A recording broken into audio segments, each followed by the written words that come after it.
മച്ചാൻ്റെ മലക എന്നുള്ള സിനിമയാണ് ലുലു PVR വന്നിരിക്കുകയാണ്.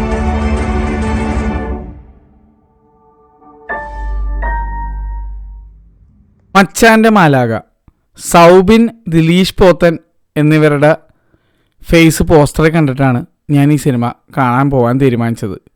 ഒരുപാട് നല്ല നടന്മാർ ഈ സിനിമയിലുണ്ട്. സൗബിനായിക്കോട്ടെ, ദിലീഷ് പോത്തനായിക്കോട്ടെ, തിങ്കളാഴ്ച നിശ്ചയത്തിലും പ്രണയവിലാസത്തിലൊക്കെ അച്ഛൻ്റെ കഥാപാത്രം ചെയ്തിട്ടുള്ള മനോജ് KU, പിന്നെ നമ്മുടെ അങ്കമാലി ഡയറീസും മന്ദാകിനിയിലൊക്കെയുള്ള വിനീത് തട്ടിൽ, ഇവരെല്ലാവരും ഈ സിനിമയിലുണ്ട്.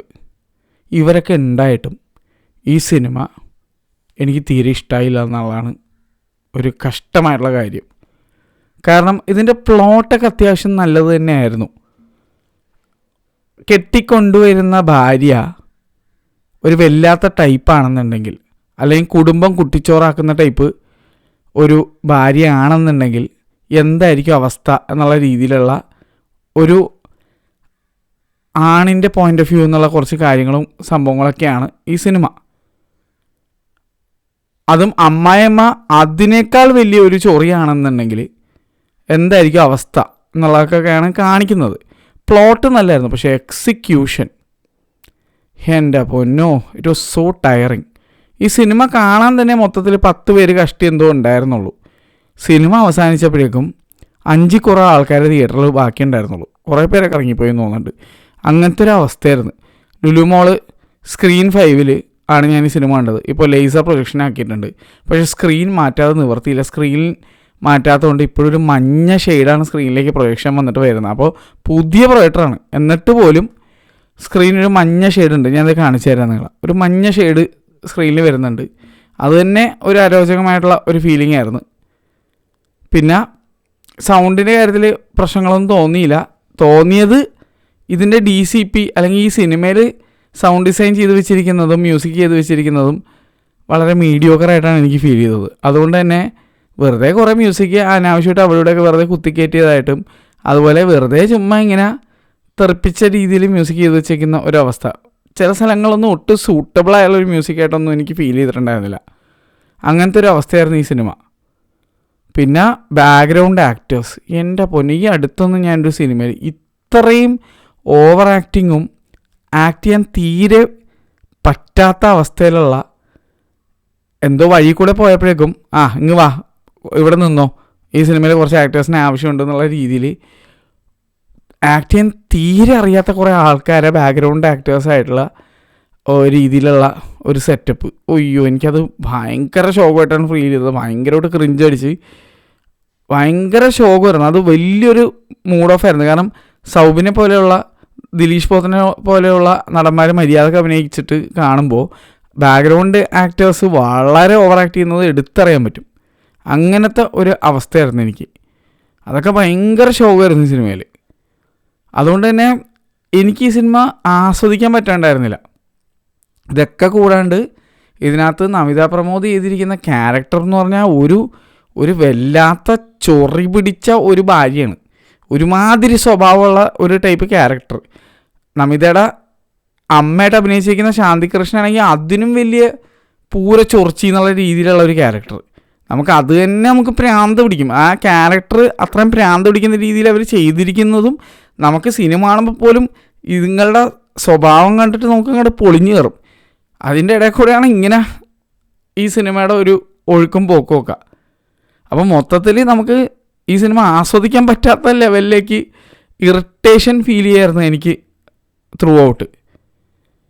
സൗബിൻ എന്നുള്ള ഒരു വലിയ ഫാക്ടറും ദിലീഷ് പോത്തനും പിന്നെ ഞാൻ നേരത്തെ പറഞ്ഞ മനോജ് എന്ന് പറഞ്ഞ ചേട്ടനൊക്കെയാണ് ഒരു സേവിങ് ഗ്രേസ്. പക്ഷേ അവർക്ക് പോലും ഈ സിനിമയെ രക്ഷിക്കാൻ കഴിഞ്ഞില്ല എന്നുള്ളൊരു ഫീലിംഗാണ് എനിക്ക് തോന്നിയത്. ത്രൂ ഔട്ട് ദ മൂവി എനിക്ക് മടുപ്പ് തോന്നിപ്പോയ ഒരു അവസ്ഥയായിരുന്നു. സെക്കൻഡ് ഹാഫൊക്കെ ആയപ്പോഴേക്കും എനിക്ക് മടുത്ത്, പടം ഇങ്ങനെ ഒന്ന് തീർന്നാൽ മതിയായിരുന്നു, അങ്ങനൊരു ഫീലിംഗാണ് എനിക്ക് ബോറടിക്കാൻ തോന്നി. പടം അങ്ങോട്ട് നീങ്ങുന്നില്ല, ഭയങ്കര വെറുപ്പിക്കൽ പോലെയൊക്കെയാണ് എനിക്ക് ഫീൽ ചെയ്യാൻ തുടങ്ങി. ശരിക്കും പറഞ്ഞാൽ ഒരു ഷോർട്ട് ഫിലിമിലുള്ള ഒരു കണ്ടൻറ്റ് മാത്രമായിട്ടാണ് എനിക്ക് ഫീൽ ചെയ്തത്. ഇത് 2 മണിക്കൂറും 10 മിനിറ്റ് അങ്ങനെ എന്തോന്നുണ്ട് സിനിമ. കറക്റ്റായിട്ട് ബുക്ക് മൈ ഷോയിൽ 2 മണിക്കൂർ 7 മിനിറ്റ്. പക്ഷേ എനിക്കിങ്ങനെ തീരാത്ത പോലത്തെ ഒരു ഫീലിംഗ് ആയിരുന്നു. പിന്നെ ഞാൻ ഈ സിനിമ കണ്ടിട്ടില്ലേ, ഞാൻ ഡൗൺ ആയിപ്പോയി. അത് തളർന്നു പോയി എന്നൊക്കെ പറയില്ല, അങ്ങനത്തെ ഒരു ഫീലിംഗാണ് എനിക്ക് ഈ സിനിമ കണ്ടിട്ടുണ്ടായത്. ഇതെൻ്റെ തികച്ചും വ്യക്തിപരമായ അഭിപ്രായമാണ്. നിങ്ങൾക്ക് ചിലപ്പോൾ ഇങ്ങനെ ഒന്നും ഫീൽ ആവണമെന്നില്ല. നിങ്ങൾക്ക് ചിലപ്പോൾ ഈ സിനിമ ഭയങ്കരമായിട്ട് ഇഷ്ടപ്പെട്ടേക്കാം, ഫാമിലി ഓഡിയൻസ് ചിലപ്പോൾ ഈ സിനിമ ഭയങ്കരമായിട്ട് ഇഷ്ടപ്പെട്ടേക്കാം. അപ്പോൾ എൻ്റെ അഭിപ്രായം എടുക്കണമെന്ന് പോലുമില്ല. നിങ്ങൾ പോയി കണ്ട അഭിപ്രായം എന്താണെന്ന് വെച്ചാൽ എടുത്താൽ മതി.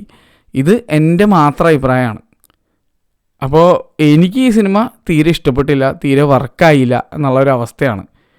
എന്തെങ്കിലുമൊക്കെ ഒരു പോസിറ്റീവ് ഉണ്ടെങ്കിൽ അത് ഞാൻ ഈ നേരത്തെ പറഞ്ഞ കുറച്ച് നടന്മാരാണ്. പക്ഷേ അവരുടെ പെർഫോമൻസസ് പോലും സത്യം പറഞ്ഞു കഴിഞ്ഞാൽ ഒന്നും ചെയ്യാൻ പറ്റാത്ത ഒരവസ്ഥയിലേക്കാണ് വന്നത്. അവരുടെ പെർഫോമൻസ് നല്ലതാണെങ്കിൽ പോലും ഈ സിനിമയ്ക്ക് അല്ലെങ്കിൽ ഇതിൻ്റെ സ്ക്രിപ്റ്റിന് അല്ലെങ്കിൽ ഇതിൻ്റെ ഒരു ഡയറക്ഷൻ്റെ ഒരു രീതി വെച്ചിട്ട് പ്രത്യേകിച്ച് ഒന്നും വേറെ ഒന്നും സംഭവിക്കാനില്ല എന്നുള്ളൊരു അവസ്ഥയിലേക്കാണ് എനിക്ക് പടത്തിൻ്റെ പോക്ക് ഫീൽ ചെയ്തത്. പിന്നെ സൗബിൻ്റെ മേക്കപ്പ്, ആ സൗബിൻ്റെ ക്യാരക്ടറിന് കൊടുത്തിരിക്കുന്ന വിഗ് പോലെ തന്നെ അത്ര ആർട്ടിഫിഷ്യലായിരുന്നു ഈ സിനിമ. അങ്ങനെയാണ് എനിക്ക് ഫീലായത്. അങ്ങനത്തെ ഒരു സിനിമ എനിക്ക് ഈ അടുത്തൊന്നും ഞാൻ ഇത്രയും ഈ കൊല്ലത്തിൽ എന്തായാലും ഞാൻ ഇത്രയും ക്ഷീണിച്ചു പോയൊരു പടം വേറെ ഉണ്ടാവില്ല. ഞാൻ മനസ്സിൽ ഇച്ചിരിയെങ്കിലും ഒരു ക്വാളിറ്റി പ്രതീക്ഷിച്ചു ഈ നടന്മാരെയൊക്കെ കണ്ടപ്പോഴേക്കും. അതുകൊണ്ടാണ് ഈ സിനിമ കാണാൻ പോയത്. പക്ഷെ സത്യം പറയാലോ, ചെന്നവിടെ ഇരുന്ന് കഴിഞ്ഞിട്ട് ഈ പ്രൊഡക്ഷൻ ഹൗസിൻ്റെ പേര് കണ്ടപ്പോൾ, പ്രൊഡ്യൂസറിൻ്റെ പേര് കണ്ടപ്പോഴേക്കും ഞാൻ ഒരു മിനിറ്റത്തേക്ക് ഞാനിങ്ങനെ ആലോചിച്ചു പെട്ടാ എന്നുള്ളത്. കാരണം ഇവരുടെ ഹിസ്റ്ററി എടുത്ത് നോക്കിക്കഴിഞ്ഞാൽ എല്ലാം ഓപ്പൺഹൈമർ ലെവൽ തൃശ്ശൂർ പൂരമാണ്. അത് തന്നെ എന്നെ അയ്യോ പാളിയോ എന്നുള്ളൊരു ഫീലിങ്ങിൽ ആണ് തുടങ്ങിയത്.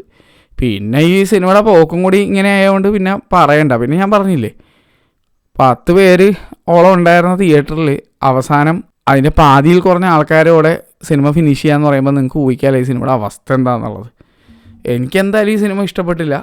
ഞാനത് തുറന്നു പറയുന്നു, ഒരു വിരോധം തോന്നരുത്. എനിക്ക് ഈ പടം തീരെ ഇഷ്ടമായില്ല. പിന്നെ ധ്യാൻ്റെ പ്രസൻസ്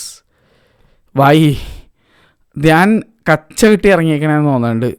എല്ലാ സിനിമകളും ഓപ്പൺഹൈമർ ലെവലിൽ പൊട്ടിക്കുന്നുള്ളത് എനിക്കറിയാൻ പാടില്ല.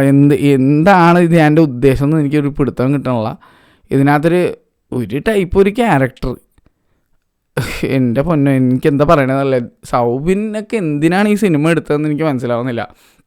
മനോജറിനെ പോലെ നല്ലൊരു ഫിലിമോഗ്രാഫി ഉള്ള ഒരാളൊക്കെ ഈ റോള്, പക്ഷെ അവർ നന്നായിട്ട് ചെയ്തിട്ടുണ്ട്, അതാണ് വേറെ രസം. പക്ഷേ ഇവർക്ക് ഞാൻ പറയല്ലോ ഈ സിനിമയിൽ പ്രത്യേകിച്ച് വേറെ ഒന്നും ചെയ്യാനില്ല. ശാന്തികൃഷ്ണനൊക്കെ പൂര വെറുപ്പിക്കലാണ്. എൻ്റെ പൊന്നെ ആ ക്യാരക്ടർ പൂര വെറുപ്പിക്കലാണ്, വൻ വെറുപ്പിക്കലായിട്ടാണ് എനിക്ക് ഫീൽ ചെയ്തത്. എനിക്ക് അത്രയും വെറുപ്പിക്കലായിട്ടാണ് ഫീൽ ചെയ്തത്. അവരുദ്ദേശിച്ചതും അത് തന്നെയാണെന്നുണ്ട്. പക്ഷേ ഇത്തിരി കൂടിപ്പോയോ എന്നുള്ള അവസ്ഥയായിരുന്നു. കാരണം സിനിമയെ വെറുത്തു പോണ അവസ്ഥയിലേക്കുള്ള ഒരു ക്യാരക്ടർ. നമിത പ്രമോദിന് എനിക്ക് തുടക്കം തൊട്ട് ആ ക്യാരക്ടർ എനിക്ക് പിടിക്കുന്നുണ്ടായിരുന്നില്ല. അത് നമിത പ്രമോദ് അങ്ങനെയാണ് അത് ചെയ്തു വെച്ചിരിക്കുന്നത്. ഒരു ആക്ടർ എന്നുള്ള രീതിയിൽ പുള്ളിക്കാരിയുടെ വിജയമാണ്. അത്രയും വെറുപ്പിക്കലിൽ അവരുടെ ക്യാരക്ടർ വെറുപ്പിക്കലായിട്ട് തന്നെ നമുക്ക് ഫീൽ ചെയ്യാന്നുള്ളത്. അപ്പോൾ ഇതൊക്കെയാണ് എനിക്ക് പോസിറ്റീവായിട്ട് തോന്നിയത്. പക്ഷേ ആ പോസിറ്റീവായിട്ട് തോന്നിയ സാധനം പോലും ഓവർ ആയിട്ട് വെറുപ്പിച്ച ഒരു ഫീലായിരുന്നു. മനസ്സിലായില്ല? അതായത് എനിക്കിതെങ്ങനെ കമ്മ്യൂണിക്കേറ്റ് ചെയ്യണമെന്ന് നിങ്ങളോട് അറിയില്ല. അതായത് ടൂ മച്ച് ആയിട്ട് തോന്നി. അത് ഈ സിനിമയെ വെറുത്ത് പോണ ലെവലിലേക്കുള്ള 2 ക്യാരക്ടേഴ്സ്, അങ്ങനത്തെ ഒരു ഫീലിംഗാണ് എനിക്ക് സിനിമ കണ്ടപ്പോൾ ഉണ്ടായത്. എന്തായാലും I didn't like this movie. അത് ഞാൻ ഇവിടെ തുറന്നു പറയുന്നു. വേറെ ഒന്നും പറയാനില്ലടേ. ഇത്ര എനിക്ക് സിനിമയെപ്പറ്റി പറയാനുള്ളൂ. നല്ലത് പറയാനുള്ളതൊക്കെ ഞാൻ പറഞ്ഞു, വേറെ ഒന്നും ഇല്ല. ഇനിയിപ്പോൾ ഞാൻ എന്തായാലും വീഡിയോ വലിച്ചു നീട്ടണില്ല. എനിക്ക് സിനിമ ഇഷ്ടപ്പെട്ടില്ല, അത്രേ ഉള്ളൂ, സിമ്പിൾ ആസ് ദാറ്റ്. എന്തായാലും വേറെ സിനിമ വരുന്നത് വരെ കണ്ടു നോക്കിയ അഭിപ്രായം ഇടാം. ഇന്നത്തേക്ക് മതിയായി. നിങ്ങളെന്തായാലും എൻ്റെ അഭിപ്രായം എടുക്കണ്ട, സിനിമയെ കണ്ട് സ്വയമുള്ള അഭിപ്രായം എടുത്താൽ മതി. എനിക്ക് സിനിമ ഇഷ്ടപ്പെട്ടില്ല എന്ന് വെച്ചാൽ ഒരു മോശം പടമാകുന്നില്ല. നിങ്ങൾ തീർച്ചയായിട്ടും ഇത് തിയേറ്ററിൽ പോയി കാണാം. എന്താണെന്ന് വെച്ചാൽ നിങ്ങൾ ചെയ്തോ. എനിക്ക് പടം ഇഷ്ടപ്പെട്ടില്ലേ, അത്ര എനിക്ക് പറയാനുള്ളൂ. Bye bye.